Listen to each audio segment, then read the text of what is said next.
Mamadou Mouhamed Ndiaye. jërë ngeen jëf Alliance pour la République di APR yëngu na l'observateur di ñu waxuk defante giita ngas gu rëy gu nar a am ci responsable yi ci base bi ci sud bu Sénégal yéen kay bi nee nañu ab jàmmaarloo ma ngi fay xeeñ ci diggante Mame Boye Diao Doura Baldé ak Doudou Ka lu ni mel it mën naa am ci Linguère ci diggante Aly Ngouille Ndiaye ak Samba Ndiobène Ka mortal combat de guide l'observateur mi ngi ñuy wax ne ku yóbbu séntu ko ca Fouta ci diggante Cheikh Oumar Anne mi ànd ak Amadou Ba ak Abdoulaye Daouda Diallo mi àndul ak Amadou Ba Le Quotidien mel ne ko naan l'observateur kon yëgoo li xew Le Quotidien nee nañu Abdoulaye Daouda Diallo teg na lépp ci suuf fas yéene topp ci ginnaaw Amadou Ba mi Macky Sall jiital jàppale ko li koy firndeel Le Quotidien nee nañu mooy premier ministre Amadou Ba dalal na démb njiital conseil économique social ak environnemental gi di Abdoulaye Daouda Diallo Les Échos nañu ay ruube la ndax kii di Amadou Ba ak Abdoulaye Daouda Diallo ba ñu gëjee gisi ak léegi yàgg na donte sax ak déggoo ci seen biir du la ñu mën a dàq leneen lu yéene kaay bi xëy dàq baaxuñu ko moo di photo bi ñuy siiwal démb ak tey ñu gis ci Amadou Ba Abdoulaye Daouda Diallo ak Abdoulaye Seydou Sow ñu jàppoon tey loxo yéene kaay bi nee nañu photo ba du lu bees li bees Les Échos nee nañu mooy beneen audience bu ñuy séntu ci diggante président Macky Sall ak Abdoulaye Daouda Diallo Vox Populi mi laaj ndax Abdoulaye Daouda Diallo dina nangoo topp ci ginnaaw Amadou Ba mi ngi ñuy wax it ne yëf yi ay rumeur ak humeur ki manœuvre bari na ci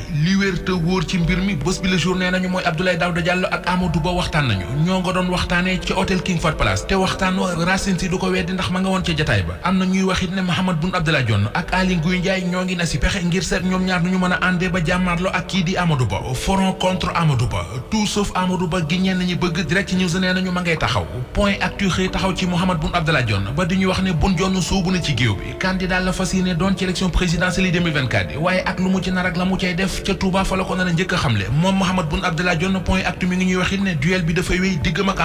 Amadou Ba moomee Sud Quotidien mi ngi ñuy wax ne élection présidentielle 2024 yi mooy doon test bu mag bi ci moom ne li mu war a njëkk lijjanti mooy ñi mu bokkal parti te xajowuñu ko bu ca noppee nag xool nu muy def ba gagné élection présidentielle yi en tant que candidat bu Benno Bokk Yaakaar bu jugee ci loole nag ci la ñuy xam ndax dafay wéyee li fi nekk mu di continuité bi am ndax rupture lay indi anki dina kay xëy ñu indil ñi mu jàppee ay candidat outsider ci élection présidentielle yi Pape Djibril Fall Bougane Gueye Dany Thierno Alassane Sall Abdoul Mbaye ak Abdourahmane Diouf ñoom juróom yi anki dina kay tuddee ay candidat réformiste gis na ne li leen di xaar du yomb mbir meneen mu dul yomb lijjanti seeni borom ñoo nga ca yëral xët njëkk Source A parti Ousmane Sonko bi ñu tas di Pastef gaañe saisir nañu Cour suprême ngir di sàkku ci moom mu annulé dogal bi tas parti bi Babacar Diop maire bu Kees ni ci xët mu njëkk la Sénégal ku fóotal mbëtt war a mën a roccil bar fu ñu mayee Khalifa Sall Karim Wade ñu bokk ci élection yi war faa mën a bàyyee Ousmane Sonko mu doon